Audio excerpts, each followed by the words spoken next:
আপনারা যত যা হিয়ারিং করেছেন এই দুদিনের মধ্যেই, মানে আজকে হচ্ছে 21 তারিখ, তার মধ্যেই কিন্তু পুরোপুরিভাবে আপনার ফাইনালিস্টে নাম উঠবে কি না উঠবে সেই সমস্তগুলো কিন্তু নির্ভর করবে। যে পরিমাণে ভোটারের রোল ব্যাক নাম আসছে, বহু ভোটার আসছে রোল ব্যাক নাম, বিশেষ করে সেলফ ভোটার। নো ম্যাপিংয়ের কথা আমি বাদে দিলাম। নো ম্যাপিংয়ের কোনো না কোনো সমস্যা ছিল, সেই কারণে নো ম্যাপিং হয়েছে।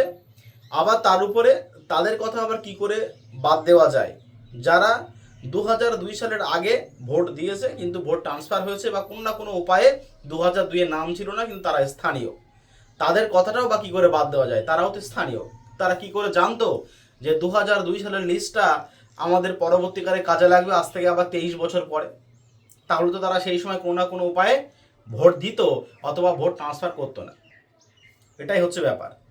তা যাই হোক, কয়েকটা কথা আমি আপনাদের সামনে বলছি যেইগুলো খুবই দুঃখজনক। সেলফ ভোটার, প্রচুর পরিমাণে ভোটার যে সমস্তগুলো আছে তাদের কিন্তু রোল ব্যাক আসছে, রিজেক্ট করা হচ্ছে।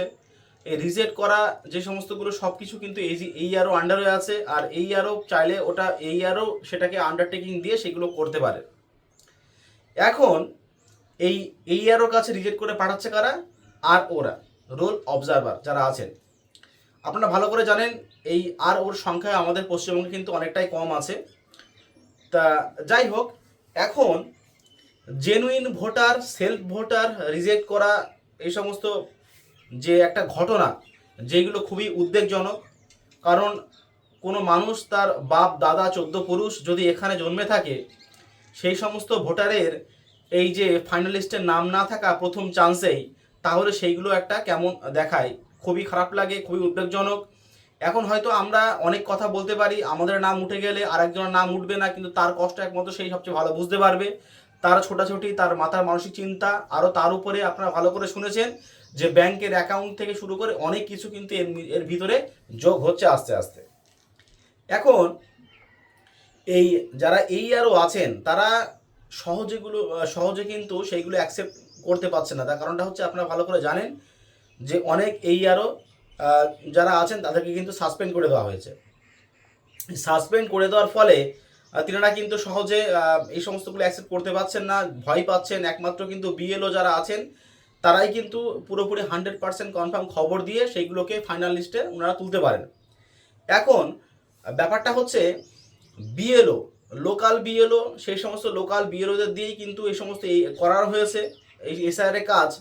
আর একমাত্র বিএলওরাই কিন্তু ভালো করে বুঝতে পারে, আপনারা ভালো করে জানেন।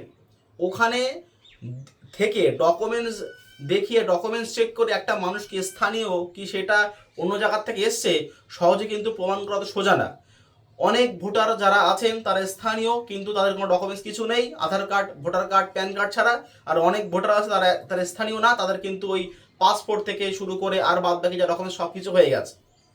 তাহলে আপনি আমি স্থানীয়, যদি আমার এইভাবে বাদ দিয়ে থাকে আর একটা অন্য জায়গার থেকে লোক যদি চলে এসে তারা যদি এইভাবে নাম তুলে থাকে, তাহলে ব্যাপারটা খুবই উদ্বেগজনক। আর আপনারা ভালো করে জানেন যে এই যে 28 তারিখে যে ফাইনাল লিস্ট বেরোবে, আবার এই কালকে সুপ্রিম কোর্টের একটা ঐতিহাসিক রায়, হ্যাঁ, যে কলকাতা যে হাইকোর্ট একটা জুডিশিয়ালি যেটা বেঞ্চ গঠন করতে বলা হয়েছে, যে সমস্তগুলো রায় কাদের পক্ষ থেকে আসে, কাদের দিকে আসে, অ্যাকচুয়ালি ভোটারের পক্ষে নাকি অন্যভাবে পক্ষে, সে সমস্তগুলো আমাদের দেখতে হবে এর পরবর্তীকালে কি হতে চলেছে। তার কারণটা হচ্ছে সুপ্রিম কোর্টে যেভাবে ঝামেলা চলছে নির্বাচন কমিশন এবং রাজ্য সরকারের সঙ্গে, সেই সমস্তগুলো সমাধান মেটাতেই অ্যাকচুয়ালি আমাদের এই কলকাতা হাইকোর্টে অ্যাকচুয়ালি হস্তক্ষেপ করে দেওয়া হয়েছে। এটাই, হ্যাঁ, যে কলকাতা হাইকোর্ট যদি ইচ্ছা করে তাহলে যে কোনো রায় যেটা নেওয়া হবে, হ্যাঁ, সেটা হচ্ছে পুরোপুরিভাবে ওই সুপ্রিম কোর্টের রায় বলেই মান্যতা দেওয়া হবে। এটা হচ্ছে ব্যাপার, যে জুডিশিয়ালি যে সিট গঠন করা হবে। সেই সমস্ত কথা পরে আমি যেটা বলতে যাচ্ছি যে 28 তারিখে যদি আপনার ফাইনাল লিস্টে নাম না আসে, তখন আপনি কি করবেন? আপনার যে মানসিক যে চাপ, এটা কিন্তু বহু গুণ বেড়ে যাবে। যেটা হয়তো আমরা প্রথমে পেয়েছিলাম এসআইআর এর শুরুতে, ফর্ম ফিল আপ নিয়ে ফর্মে কাটাকুটি করলেই হবে, ফর্ম এই হলে ওই হবে, নানান ধরনের কথা শুনেছিলাম। কিন্তু তারপরে কিন্তু আমি আপনাদের অনেক ভিডিও বানিয়েছিলাম যে ফর্মে কাটাকুটি হলে কোনো ব্যাপার না, ফর্মে আপনারা হোয়াইট না ইচ্ছা খুশি যাই তাই করুন, তাতে কোনো সমস্যা কিছু হবে না। সেই কথা কিন্তু আমি আপনাদেরকে বলেছি। আমার যে যদি কথা বিশ্বাস না হয়ে থাকে, আপনি দেখেন যে অনেক কিছু কিন্তু আমি ভিডিও নিয়ে আপলোড করেছি। আবার তার উপরে যে হিয়ারিং সংক্রান্ত কথাবার্তা আমি আপলোড করেছি, আর যেভাবে রোল ব্যাক আসছে, যদি এইভাবে ভোটার বাদ দেওয়া হয়ে থাকে তাহলে কিন্তু অবস্থা কিন্তু আরও পরিমাণে খারাপ হয়ে যাবে, মানে প্রচুর ভোটার বাদ যাবে। এই সমস্ত ভোটার যদি ফাইনাল লিস্টে না উঠতে চায়, যদি 2026 সালের যে বিধানসভা ইলেকশন যদি এই সমস্ত ভোটার না মানে ভোট দিতে না পারে, যে পরবর্তীকালে আবার তাদের নাম তোলা হবে, কিন্তু নাম তোলা যেটা প্রথমে যেটা এই চান্সে যদি না হয়ে থাকে তাহলে পরবর্তীকালে কিন্তু ব্যাপারটা অত সোজা হবে না। আর নেক্সট ভাবে দেখেন, আমাদের ভারতবর্ষে কিন্তু পার্টিতেই চলে। সুপ্রিম কোর্টের প্রধান বিচারপতি যিনি আছেন, হ্যাঁ, তার দিকে জুতো ছুঁড়েও মারা হয়। সুপ্রিম কোর্টের যে বিচারপতি যিনি আছেন তার দিকে জুতো ছুঁড়ে মারা হয়, এটা সুপ্রিম কোর্টে এরকম ঘটনা তো ঘটেছে, আপনারা ভালো করে জানেন। সুপ্রিম কোর্টের যে আইনগুলো যে সব জায়গায় মানা হয় না, অনেকে তার বিরুদ্ধেও চলে যায়, সেই সমস্তগুলো আপনারা কিন্তু অনেক জায়গায় দেখেছেন। হ্যাঁ, তা এই সমস্ত আমরা কার উপরে আস্থা কি করে রাখবো সাধারণ মানুষ হয়ে আমরা। এইবারে আরও সব থেকে বড় কথা যেটা হচ্ছে, এই কোম্পানি মানে আধা সেনা যারা আছেন, 300 কোম্পানি অ্যাপ্রক্সিমেটলি, কম বেশি হতে পারে যতটুকু যা শুনলাম। তা এতটা যে আধা সেনা বাহিনী আমাদের কিন্তু পশ্চিমবঙ্গে মোতায়েন করা হচ্ছে, যে সমস্তগুলো 28 তারিখের আগেই কিন্তু চলে আসার সম্ভাবনা আছে। এই সমস্তগুলো হচ্ছে কেন?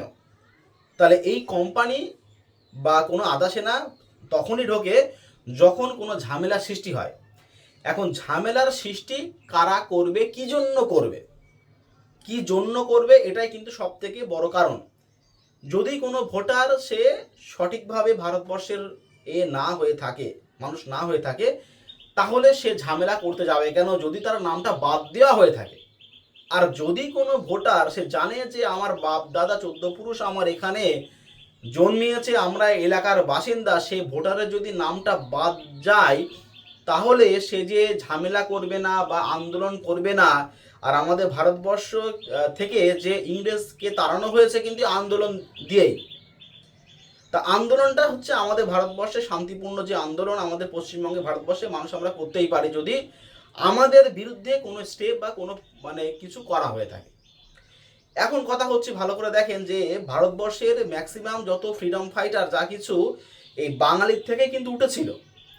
আর বর্তমানে বাঙালি সব থেকে বেশি পচে গেছে, কারণ যেভাবে বাঙালিদেরকে আমাদের ভারতবর্ষের মধ্যে বাংলা রাজ্যকে যেভাবে অপমান করা হচ্ছে, যেভাবে এদের বিরুদ্ধে একের পর এক স্টেপ নেওয়া হচ্ছে, একের পর এক কাজ করা হচ্ছে, যেইটা খুবই উদ্বেগজনক আর যেটা খুবই খারাপ, আমরা সেটা ভালোভাবে হাড়ে হাড়ে পুরোপুরিভাবে বুঝতে পারছি। বিশেষ করে এই লজিক্যাল ডিসক্রিপেন্সি, এসআইআর নাম করে এনআরসির কাগজপত্র চাওয়া, যে আমাদের যে পূর্বপুরুষ এখানে আছে কিনা, যদি কারো নাগরিকত্বের যদি কোনো সন্দেহ হয়ে থাকে, তার ভোটার লিস্টে নাম না তোলা, আর নানান ধরনের কিন্তু এই সমস্তগুলো পেয়ে যাচ্ছে। আর আপনাদের লাস্টে একটা কথা বলে যাই, যদি আপনাদের যে বিউলো যিনি আছেন ওনাকে আপনারা ফোন করে অবশ্যই ইমিডিয়েটলি আপনারা যোগাযোগ করেন যে আপনাদের যে রোল ব্যাক এসছে কিনা, আপনাদের ফর্মগুলো রিজেক্ট হয়েছে কিনা, সেই সমস্তগুলো কিন্তু আপনারা ইতিমধ্যে কিন্তু খুব দ্রুত আজকের মধ্যে কিন্তু আপনারা সেই সমস্তগুলো মানে কন্ট্যাক্ট করে নেন বিএলওদের সঙ্গে থেকে শুরু করে আর এইআর সঙ্গে। আর এখন যদি এই লাস্ট মুহূর্তে যদি কোনো ডকুমেন্টস আপলোড করা না যায়, তাহলে কি হবে সেটা তো আপনারা ভালো করে বুঝতে পারছেন। হিউজ সংখ্যক যে ডকুমেন্টস যে সমস্তগুলো ইআরওর আন্ডারে এখনো পর্যন্ত কিন্তু পড়ে আছে। তো যাই হোক, আজকে ভিডিও এই পর্যন্তই। পরবর্তী ভিডিও আপলোড পেতে চ্যানেলটিকে সাবস্ক্রাইব করুন এবং ভিডিওটি শেয়ার করে আমাদের সঙ্গে জুড়ে থাকুন। ধন্যবাদ।